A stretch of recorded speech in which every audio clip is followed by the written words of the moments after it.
Hey everyone, welcome to the show. Today we have Christo van Rensburg on for, I believe, the third time, Christo, that you've been on the show. Welcome back. I need to break records, so I want to know who's ahead of me. So just letting you know. I will look it up after the show and I will let you know so that we can break that record. Okay. So so we've Always, got always fun to be with you. I play doubles. I know you support doubles, and you're doing great for the doubles community. So anytime you call, I arrange a schedule around your important call you make. I appreciate that. Yeah, I'm really excited for your tournament here. So we've got the ATX Open coming up February 24th through March 3rd. And I wanted to lead with a question that's a little bit strange, I guess, but at this point, so I had Peter Lebedev's on the podcast about a month ago to get ready for the Dallas Open. Last year, I spoke with a few tournament directors leading up to their tournaments, and it seems like every single time I ask at the end, do you have any final request of the audience? And they all say we need more volunteer drivers. Do you still need more drivers for the ATX Open? I think when you have, yes, yes, we do. I'll follow around, but Okay. we're doing quite good in it. Okay. But people will be happy to know that we have Cadillac on as the Hmm. car sponsor. So they Okay. will have Escalades and then they have lyrics. So it'll be great to drive the players in those cars when they come in Hmm. next week. We're all excited to see how the cars will look. Yeah.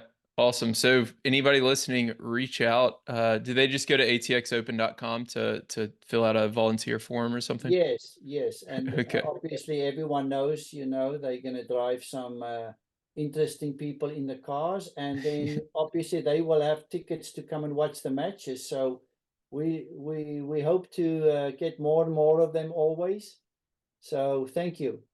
Awesome. So we're going into year two for you. I know year two, there can be a lot of changes with a tournament, right? Year one, you're really just trying to figure it out, getting things off the ground. So what is going to be different this year for the ATX Open? 100% a fan experience. Okay. We have upped the level of hospitality for the fans who are coming, for the box holders, the presidential suite. We have a different area where all the food vendors will be.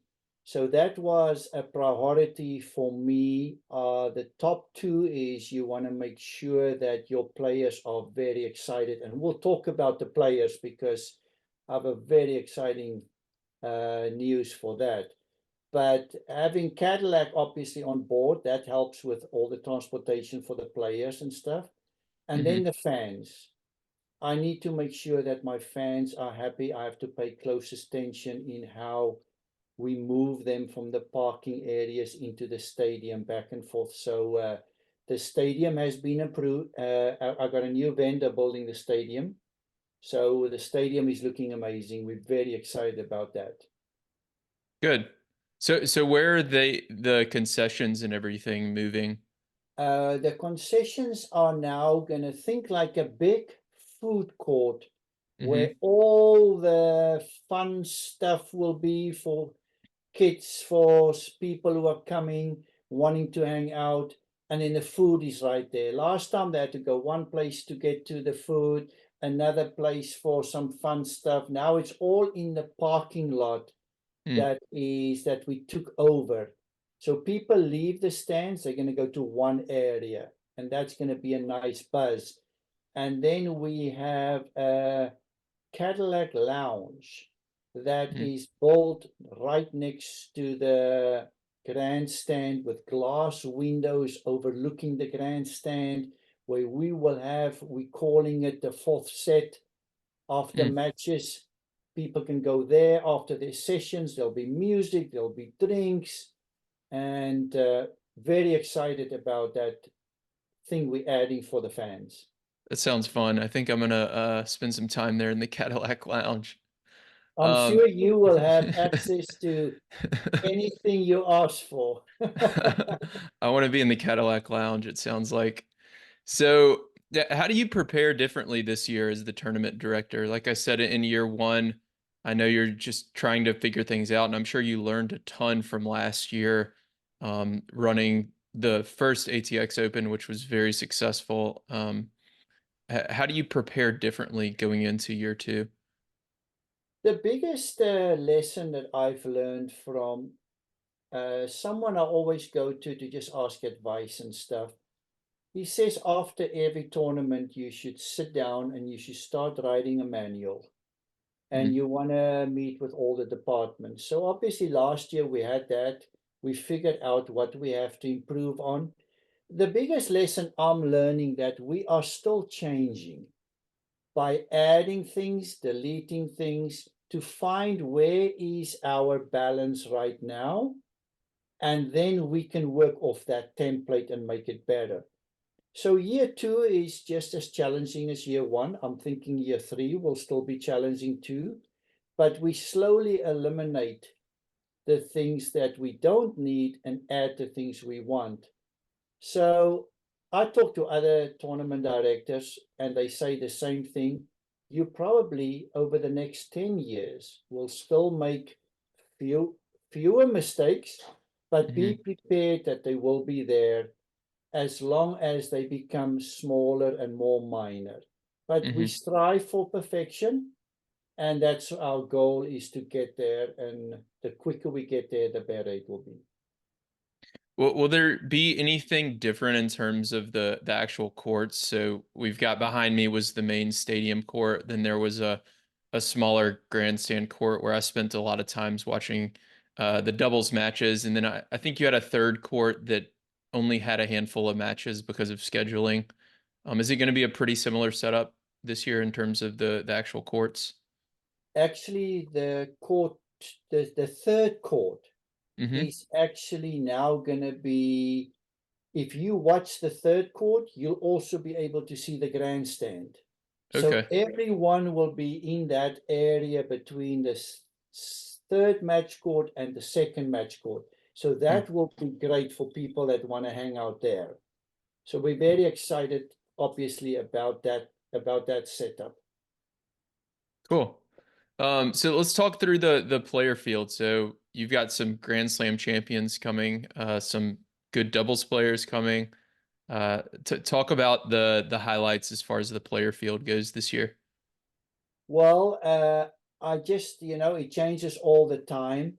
Yeah. And I was very excited to see all because obviously we are against San Diego.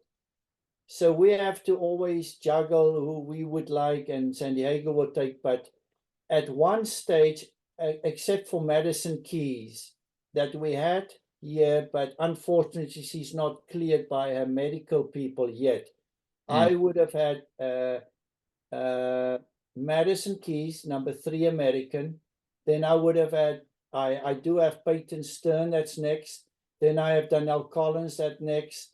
And then I have Sloane Stephens. So Hmm. I have all the top ones except Coco and Pagula.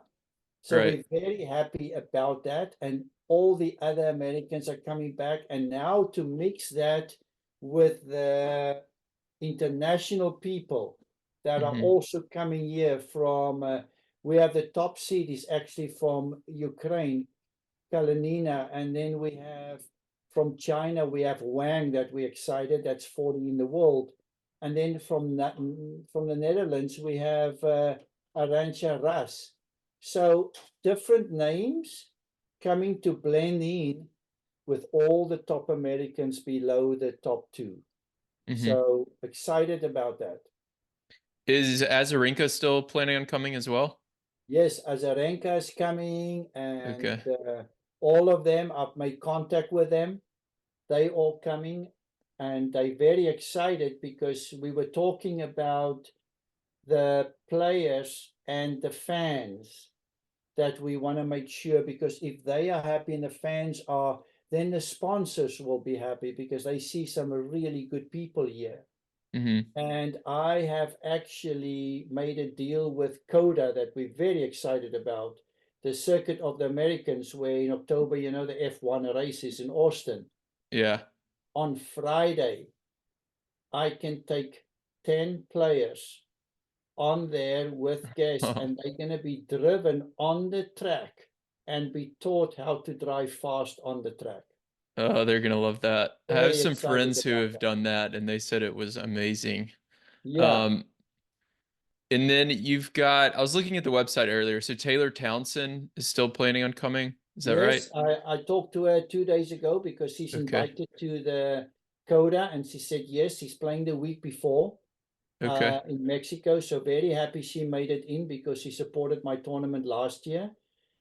And I'm trying to find out if she's going to play for me the Saturday or the Sunday before the tournament, where we have a super new thing. We added 2 events open for the public, no charge. They have to register. And then they come, and we're going to have the draw party live on the center court at 6:30 and 5 o'clock on Saturday, a real doubles match where the players would win money for their charity. And Mm-hmm. Peyton Stern has committed to that. And I'm talking now to people like Like Townsend and yes, like Townsend, to mm-hmm. kind of say that would you like to play in that double so people can come see them and don't have Yeah, to pay. And the same thing on the Sunday. Sunday that's we amazing. have a whole Sunday fun day thing for about from 2 o'clock till 4 o'clock, where we Okay. want to make it like the US Open. You know, you have celebrities. We have Sergio Garcia doing Yeah. some competition with some people on the tennis court, and we're negotiating with some of the Austin FC players and hope to finalize that soon. And then you Cool. have you like this. I have a semi-final doubles draw Mm-hmm. that's only a tiebreaker. Okay. And Azarenka and Sloane and Collins and all of them have signed that they're doing that for me. So Oh, that's great. that's going to be very cool. Maybe we'll do a little twist to it where you can do a redo point, maybe, or Yeah. some other points you have to alternate shots. So a lot of good things happening. Yeah, that sounds And fun. bring Yeah, and they have to bring their kids, because at about 11 o'clock till 2 o'clock in that area, we have a kids who are coming. We're going to do face painting. We're going to have balloons. They're going to be spread over courts and do little games, fun games. So bring your kids. It's a big kids day so on Sunday. this is Sunday. Okay. So Yeah, the date on Saturday draw Sunday. ceremony and then Yeah, Sunday kids day followed yeah. by some That is the doubles. 20, yeah, the 25th, 24th of February and the 25th. It's a big opening weekend kickoff. Awesome. Yeah, I think you've just convinced me to go ahead and drive down Sunday morning. Saturday, you can come and watch the doubles draw. Well, the doubles draw only closes, but the singles draw live on center court. Yeah. For anyone who wants to see how a live draw is being made with music. So all that starts around 5 o'clock. But remember, we have qualifying on Saturday and Sunday, free Hmm. admission. So come and support, hang out, see what a WTA 250 looks like 2 days before the main draw starts. Yeah. Yeah, that'll be really cool. There, so people can go to atxopen.com to learn more about that and go ahead and register. Um, And then a couple other players I saw on the list, Alicia Parks and Caty McNally. Are they both still planning on coming as well? Yes, they both Okay. coming. 100%. Okay. Caty McNally entered on a protected ranking, so we're happy she's coming back. And Parks, and they actually staying with private housing Cool. that they liked it so much last year. They're going back there, and these are Uh, amazing houses. Well, oh, that's great. they're amazing. Cool. Awesome. And do you have any updates on the doubles field or any teams that are planning on coming to play? I just saw the doubles cutoff that was sent to me today, Hmm. and I can pull that up for you because that was kind of exciting to see the people that would be on that. You have not seen the doubles players that's been here, correct?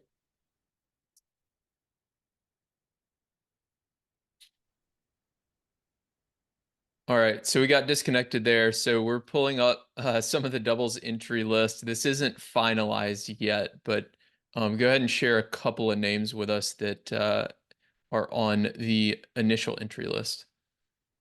So for the US Open last year, I was watching actually the mixed doubles final Mm-hmm. because Jeff Coetzee, my friend from South Africa, is actually coaching Anna Danilina. And I'm Mm-hmm. watching this and I'm saying, wow, she's crushing. She's poaching all on the right time.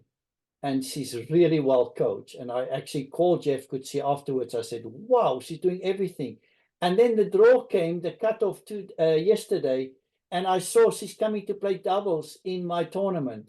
So we have Yeah, the mixed doubles champion. So I want to talk to her to play in the Sunday Fun Day for me and maybe the Saturday. So she that was should. pretty, yeah, that was pretty cool to see. And then the second seed in the doubles will be Sarah Arani. Everyone knows the Italian. She's been, quite famous. Everyone knows her. So Mm-hmm. getting again this international flavor into my tournament, it's really Mm-hmm. cool to see because the whole thing is now mixed with different cultures and most of them play different games. Mm-hmm. I look at the local favorite actually who trains at Westwood is Catherine Harrison, Mm-hmm. and she is actually also in the draw with Santa Maria, another American. So it'll be Mm-hmm. good for the local people to get to see her. When we go down the list, Danielle Collins is playing with also a local player who I've been working with that is from Mexico, went to school here in Austin, is Fernanda Contreras Gomez. So they will combine to play in the doubles draw. So hope that the stands will come out and support our local people too in the doubles draw. So very exciting to see, some of the names, like always, you look at the draw, you can't pronounce them, but you know who they are. Yeah. Yeah, that'll be really fun to watch. I know Danilina I watched so she made the WTA finals in 2022 with Beatriz Haddad Maya. And I watched You're them right. there, and she's a very, very good ad court player. She has a very good inside out forehand. She approaches the net well. So people listening, if you get a chance to go watch her, you can learn a lot from her, especially if you're an ad court player. Um, and then you mentioned Catherine Harrison. She's been on the podcast before, playing with Sabrina Santamaria. So that's a good kind of all-American duo. Yeah, it's going to be a lot of fun to watch. I'm really, really excited for the doubles draw. And I will be, My hardest decision is going to be who am I going to give the wild cards to? oh, That that's a tough one. We because can talk about that off air. I'll have some thoughts for you. okay, I'm gonna need some help there from you. So I want to pivot a little bit. You just got back from Davis Cup, correct? Yes, I came back on the 4th of February. Tough week because it was obviously closer to my ATX Open, but I'm under contract with South Africa Davis Cup, and you're right, we went all the way to Vietnam. Uh-huh. And how did that go for you? It ended up being great. We won 3-2, but it was 2 days that made you age about 5 years while you were watching. And you will actually like this because you specialize in doubles, but Raven Klaasen has always played for me in the Davis Cup in the last 3 years, but he retired now. And for you who don't know, he was 7 in the world. So whenever he played doubles, I didn't really coach. I would just kind of let him take over. But for this tie, he has retired. So I picked two players that has been together from 8, 9 years old. Hmm. And it was beautiful to watch how they played because I knew it was a decider. The doubles was always going to be a decider because Vietnam's number one player is very good. Nan. I think Hmm. he's amazing. The guy, he dropped to 500. I told him, I don't know why you're ranked there. He was top 300. Hmm. So we knew that he was on ranking better. But the doubles, what happened is I was very confident with my team, and we ended up going down 4-1, 6-3. and I'm watching this and I'm thinking, I have to make a change out of something I learned when I played with a baseliner from Spain and with Spadia, whatever you call him. And we did really well, but playing unorthodox. Uh-huh. And I had a book. I made a drawing for them on a change of, I said, this is what we do right now. Change. Wow, I was so blessed that it worked out. And right away, because they knew each other, and in doubles, it's not necessarily putting two great players together. Mm-hmm. It's two players that can gel and can problem solve and understand each other. And it played out so well, and we won that doubles match in 3 sets. It was beautiful, Nice. So beautiful to what watch. was the change you had them make? Can you share? What happened is they both wanted to play how people play doubles, but the one player was just very good from the back, Mm-hmm. and the other guy was very good at the net. So when the wrong person ran to the net because he thought it was an easy shot for his other player that's at the back, that's not that good at the back, things were just Mm-hmm. not flowing. And then they Okay. would count my player at the net. So I told the net player that, like the guy that's better at the back, you don't run forward unless your partner pulls you forward. Mm-hmm. Too much pressure for him at the back. And then at some points, we put him at the back and we said, you stay there. You don't go to the net at all, even if it's short. Mm-hmm. And I had the net guy run to the net. And now I had two people at their best. Yeah. And it looked really weird. And we won a lot of those points. Yeah. Yeah, That's a because good everyone lesson gets to, taught the sorry, I need to get this in, and I yeah, think yeah. you'll agree with me here. Well, everyone gets taught, go to the net, you're gonna put pressure on, you're gonna put pressure on, go and put pressure on. The people now are too good. They don't always just feel pressure. They know then who to hit to at the net that's a weaker net player. They're too Mm-hmm. smart. They figured this out, the new generation. Mm-hmm. So why put the player at the net on the points that you really want to win? Why don't you put him at the back and let him shine Mm-hmm. by hitting shots that he is so good in? Don't turn him into the doubles player that he's not very good in. There are Mm-hmm. things he does well. Put him in those spots. Yeah. Yeah, that's a good lesson to for the listeners to just play to your strengths and figure out how you can use different formations to be in the area of the court that you're most comfortable, right? So if you're better at the back and I'm the one returning, maybe we return with two back and I return and volley and you stay back if you're the better Let's player at the back, you know? So I think that's a really, really great lesson there.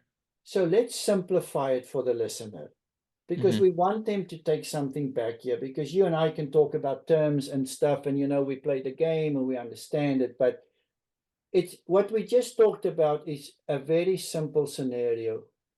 Let's say Nadal and Federer play together doubles right now, Hmm. or in their prime, because you can relate to those two people. So we'll talk about them. And you have 1 point to play against them doubles. And if you lose, it's a disaster. Hmm. And you can put them in a position that you can pick. Would you want Nadal at the net, Federer at the back, or would you like Nadal at the back and Federer at the net? You would So rather have a chance. So think about this now. You need to win the point. yeah, How are you going to set them up where you feel this is my best chance? They're still very good. I think they'd beat me anyway I choose. Me too, but it's just easy to explain this because Yeah, it goes down all the way players are ranked to 1,000. right. So Yeah. should we tell them? Should we help you out? So I think that the answer in this scenario is to have Federer back and Nadal at the net, right? Perfect. Well said. Uh, Well, because however, I do think Nadal is a pretty underrated net player, but Yeah, if you have to choose, you have to choose. Yeah, You have, okay, because are we agreeing that you're totally right, Nadal has become really good, but you probably do say that Federer is a better volleyer than Nadal. We have probably to so. Yeah. probably say that. And when they Hmm. both at the back, you have to say Nadal is better than Federer.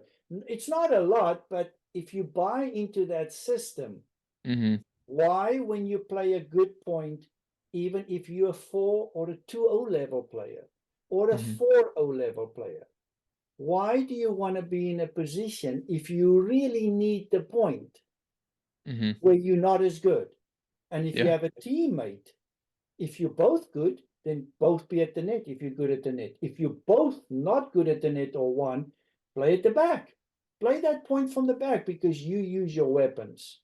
Yeah. So I hope you can take that lesson out of today and No, use that's it for great. the future. That's a great analogy. I really like it a lot. So that leads me kind of to my next question. That's a good transition there. So in December, I sent out a survey to my newsletter and podcast listeners and social media, and I got answers from doubles players all over the world. And I asked them, "What is your biggest problem on the doubles court?" And I gave them 5 options. So it was serve strategy, return strategy, net play strategy, baseline strategy, or the mental game. And their number one answer was net play strategy. Why do you Was think that that is? they had the toughest part on?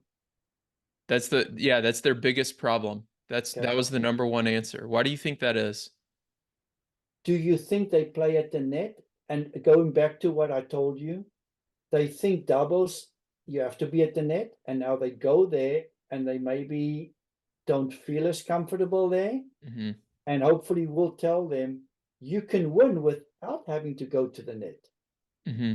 So you can play at the back. I I think it has to do with, you're right, everyone has different strategy. For me, it's more about what you and your partner is good in. Hmm. Because the thing is, I think if you're good at the net, you probably would not be so focused on, I don't really know what to do there. Hmm. Yeah.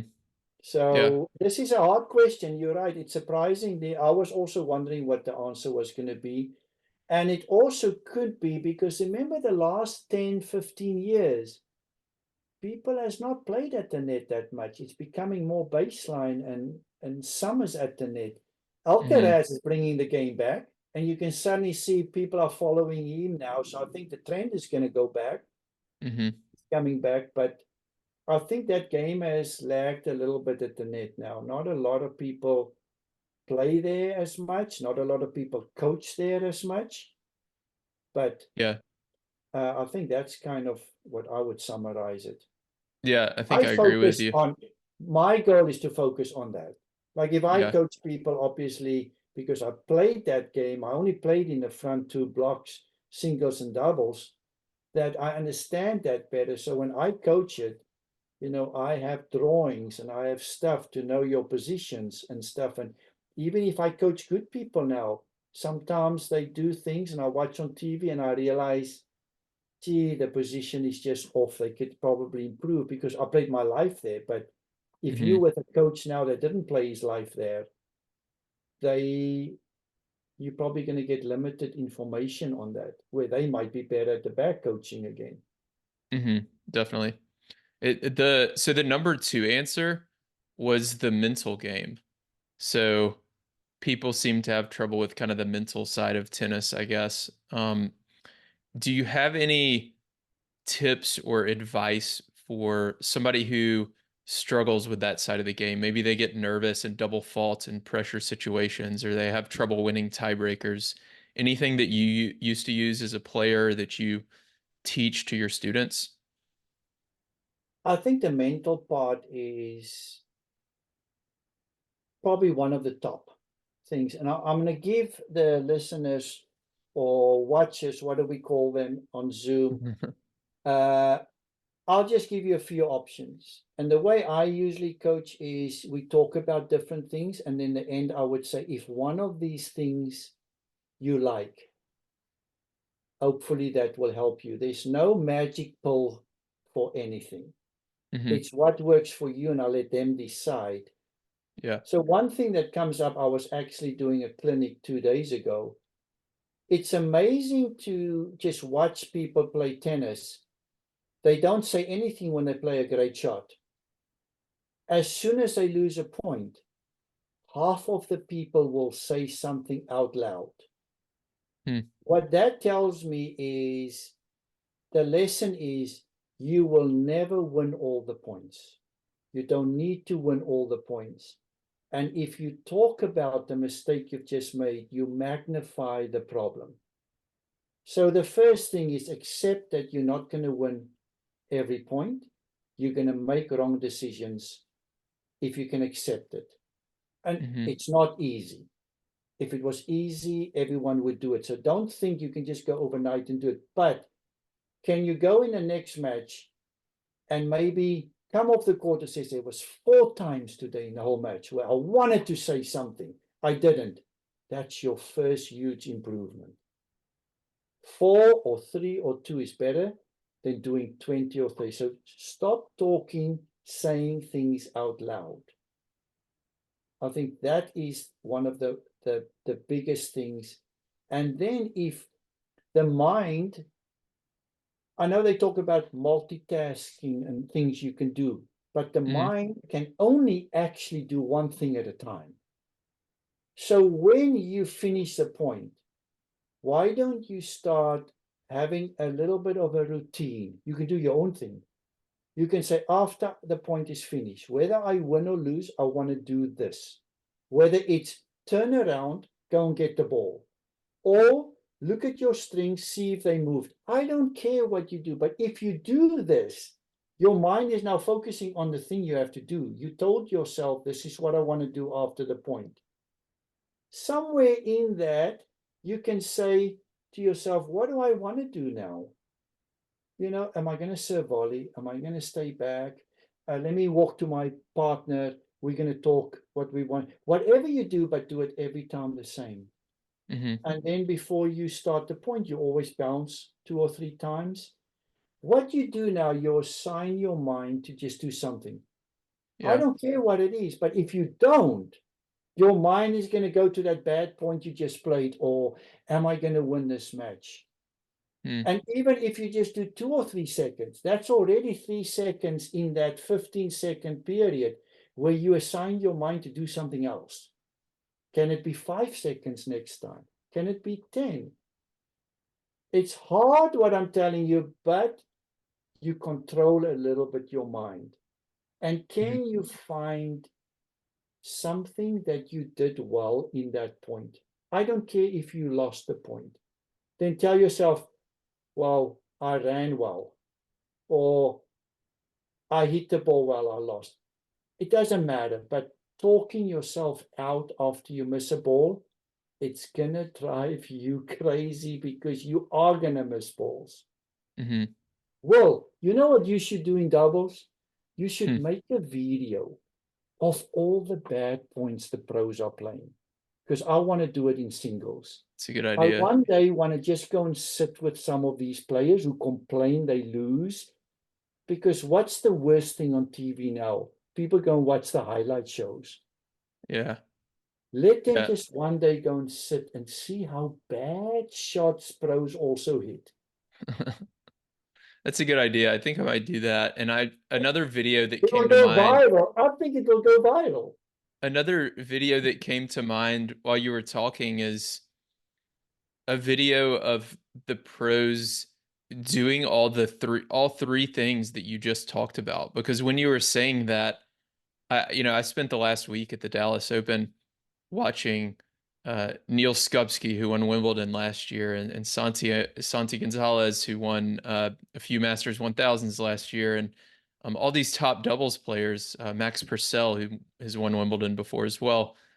Uh, they all do all three things that you just talked about. So they have their routine between points that they do every single time, whether it's look at their strings or go to their towel or whatever it is.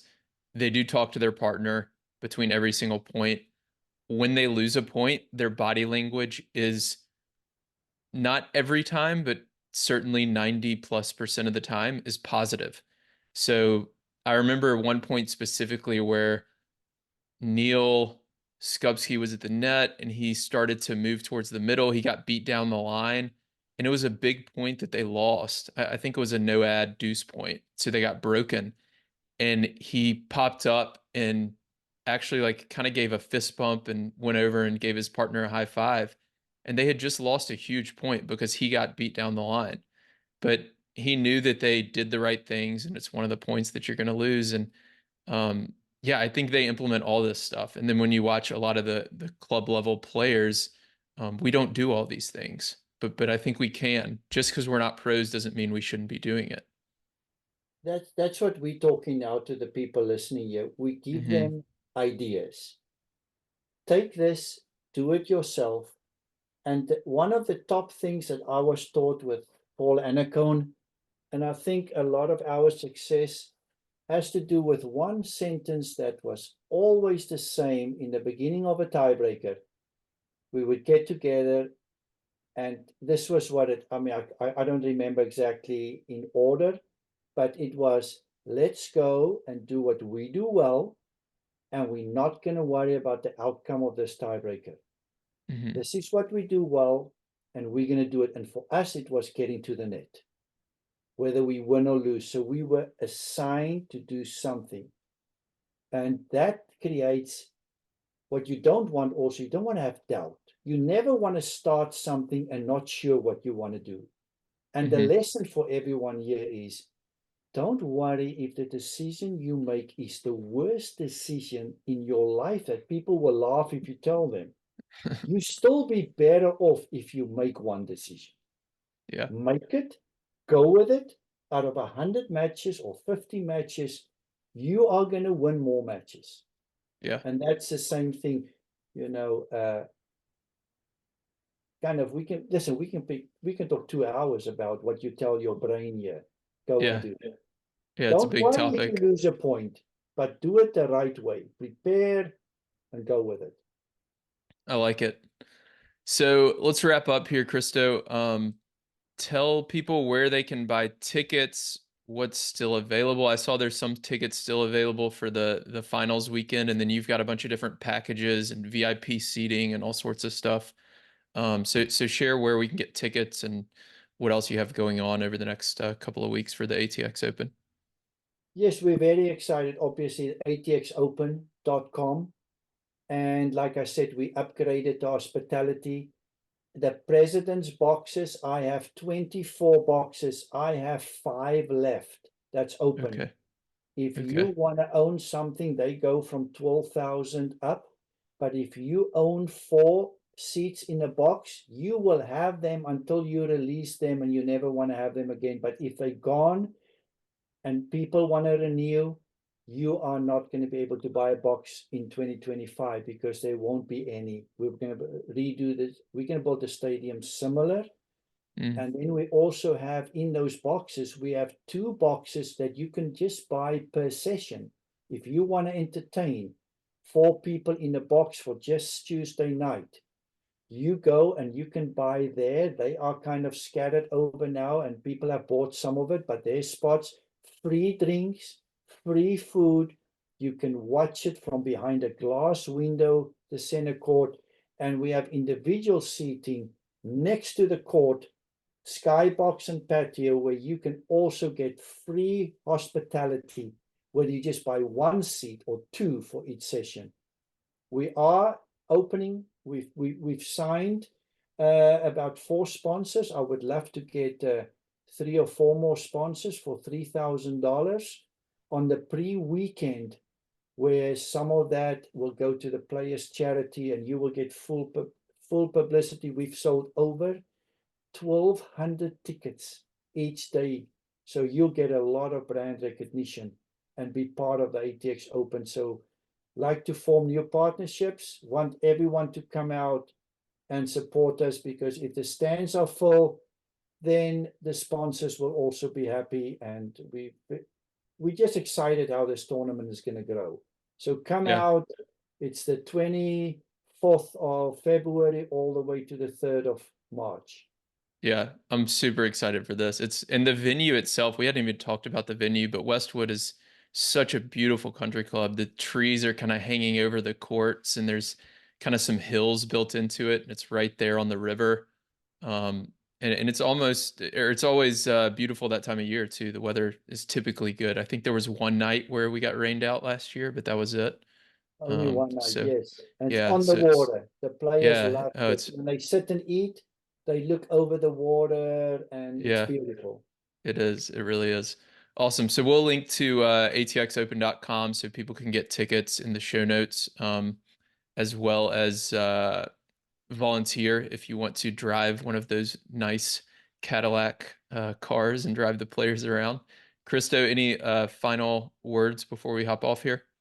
I just want to say thank you to all the people that support you, because I know you have signed up all these doubles people and you have really put doubles back on the map. So maybe when you come to the tournament, we should have you a good spot where you do your Zoom interviews with the players with the backdrop of the. We got to give you some role treatment there when you come. And so thank you for what you do too for doubles and everything.